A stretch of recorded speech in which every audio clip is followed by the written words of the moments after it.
What's good, y'all? It's your guy Bendu. So I'm continuing my coverage of the Pegasus project leaks. The Guardian's been writing like mad stories about it, so I'm just going to be going through those. And I would like to preface this by saying that although this is an important story, again, we need to take in the fact that people like Whitney Webb and other people like Slow News Day, Frank Analysis, Mikasa Sukasa Network, Convo Couch, all these different types of people have been covering these, but especially Whitney Webb. She's been covering these forever and forever. She goes deep into these things. Honestly, she's one of the best journalists out, in my opinion, especially in a progressive space. But just skills as a journalist, Whitney Webb, man, she's one of my favorites. Honestly, I can't lie.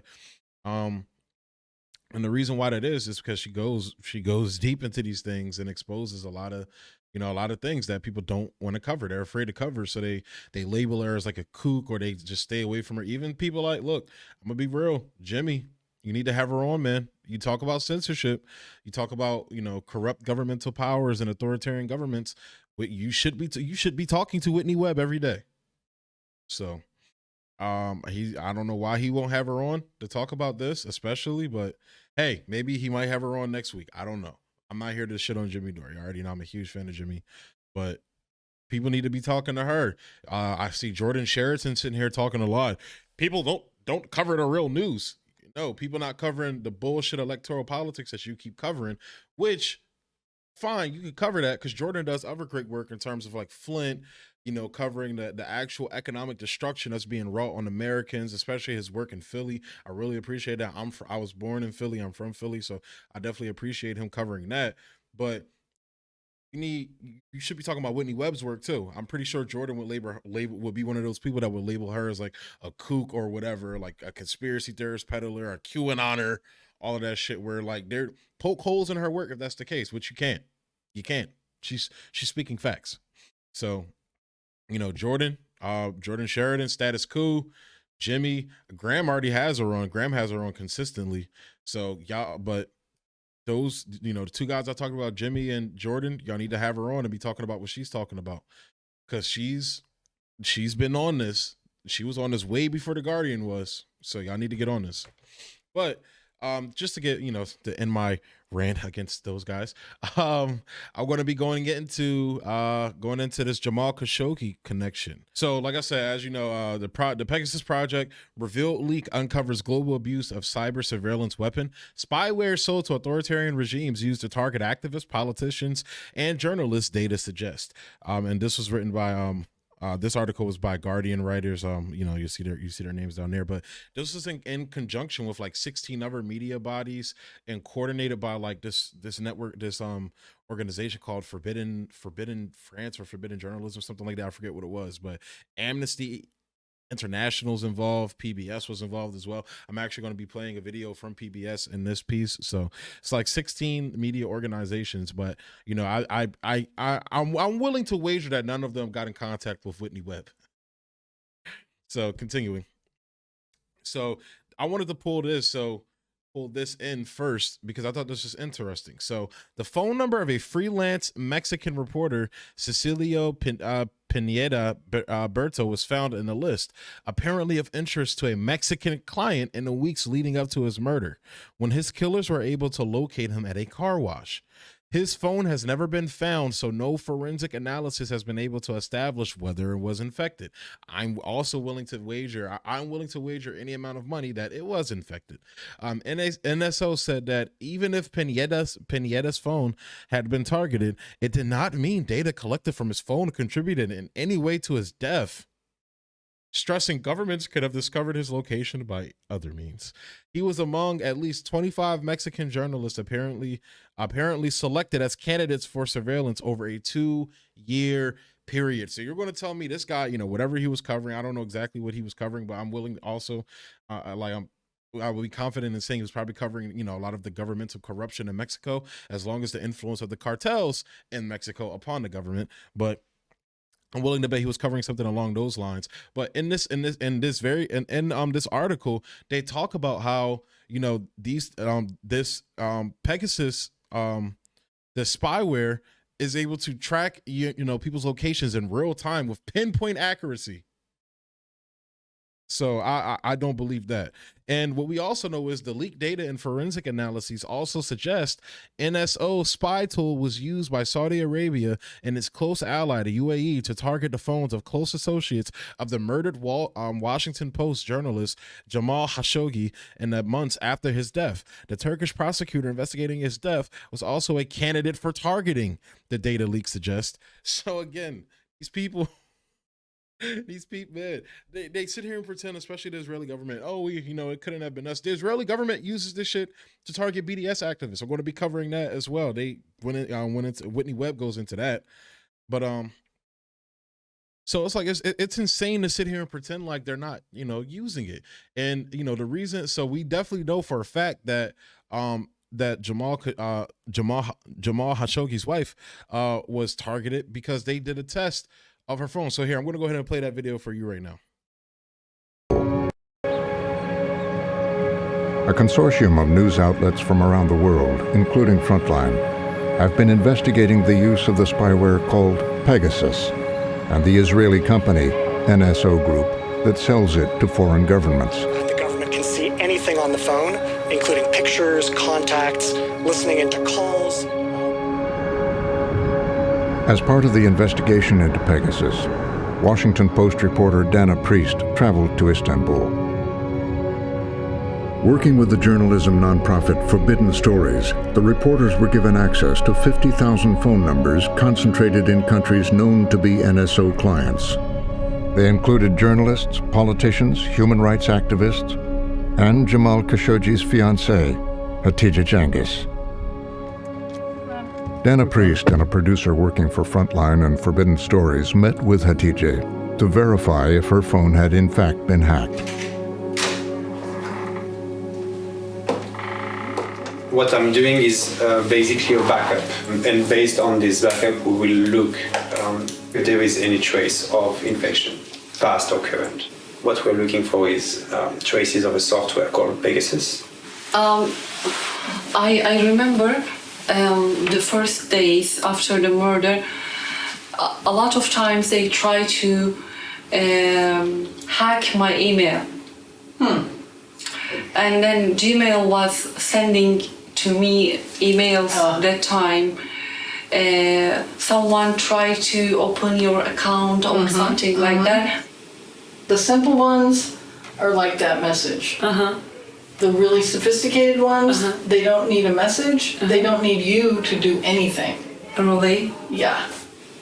But why people say the iPhone, the more safe to, no one can hack or... That's what the iPhone says, the company. But it's not true. So the Pegasus software can, if it gets inside, I don't know if it gets inside every time it tries, but if it gets inside, it can turn your microphone on so that it can, whoever is doing it can listen to what you're saying and what other people are saying. But it also can go into your email, your WhatsApp, your contacts, your pictures, your videos, and it can just steal them all, make a copy of everything. And then, our thought is, if it's doing that against people like you, who are not terrorists or criminals, then why? Part of what we want to show, what we think we know, what we are discovering, and what we're researching is, no, they use it against civilians. And why would they want to know what you're doing? Yes, it's my personal life. It's my secret life. It is not enough to say, please stop after this murder. Please, Yani, it's over. After getting backups of both Hatice's new phone and the one she was using at the time of Khashoggi's murder, Dana Priest sent them to Amnesty International's security lab for analysis.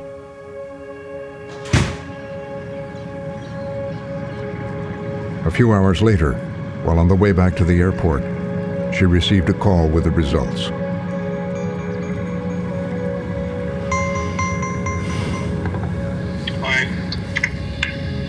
guess the spree of bad news is never ending.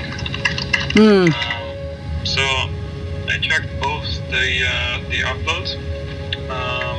The new one seems clean to me.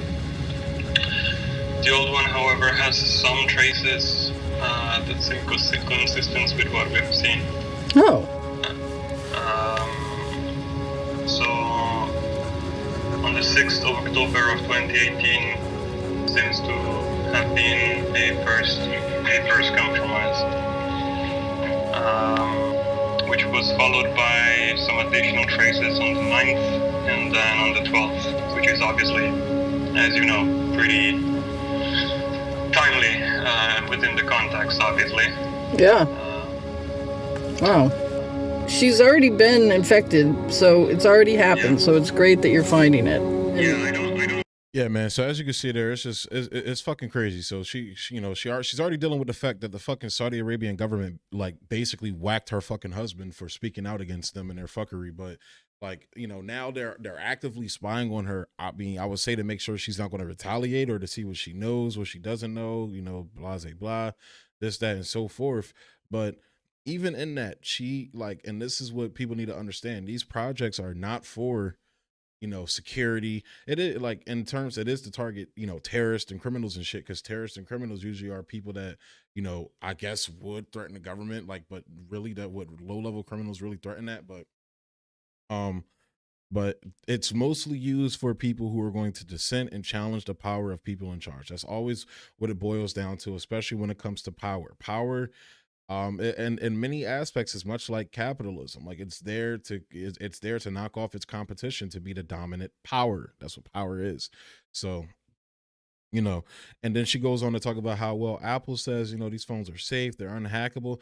Yeah, but when Apple's in bed with the people that are designing these spywares, when they're in bed with, Israeli intelligence, Israeli intelligence and these Israeli tech firms, and they're in bed with the United States intelligence apparatuses as well, the like the CIA and all that.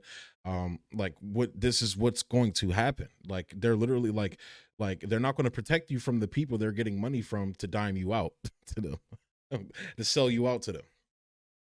So. And it's like, people like these projects are not like meant to like to actually take down bad people.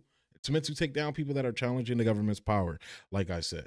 So, and it's like, it's just crazy. It's crazy. As of like right now, Biden's putting he's putting sanctions on Cuba. He's bombing Somalia, he's still calling out China, for the Uyghur bullshit that's been, debunked thoroughly at this point. And it's like, you're spending all this time and you have these fucking shitbag countries that are fucking allies that are doing all this wild shit. Like Saudi Arabia whacked a journalist, chopped him up into pieces while he was still alive, and trafficked his body outside of the fucking embassy in Turkey. That's insanity. No sanctions on them though. No, no castigation of them. Nothing. Why? Money, oil. They're our ally. And same thing with Israel. Israel is willing to, deal with them on the precipice of, ganging up basically against Iran with Saudi Arabia. These are shitbag countries, and Israel is a shitbag country as well. Israel is using this tech, very same tech, and tech like Toka as well, to spy on Palestinians and people and Palestinian activists and protesters across the world. They're using it in Chile. They're using it everywhere. So this is not, this is not for the public good. This is a danger to the public. You're like, these governments, these liberal democracies, as they like to fucking call them, are a danger to the public. They're the real threat, not China, not Russia. Israel, Saudi Arabia, and the United States fucking government are a threat to the world. So with that being said, I'm going to go ahead and close this video out here, guys. I hope you're enjoying, the coverage of me doing this. Like I said, I'm going to be getting into Whitney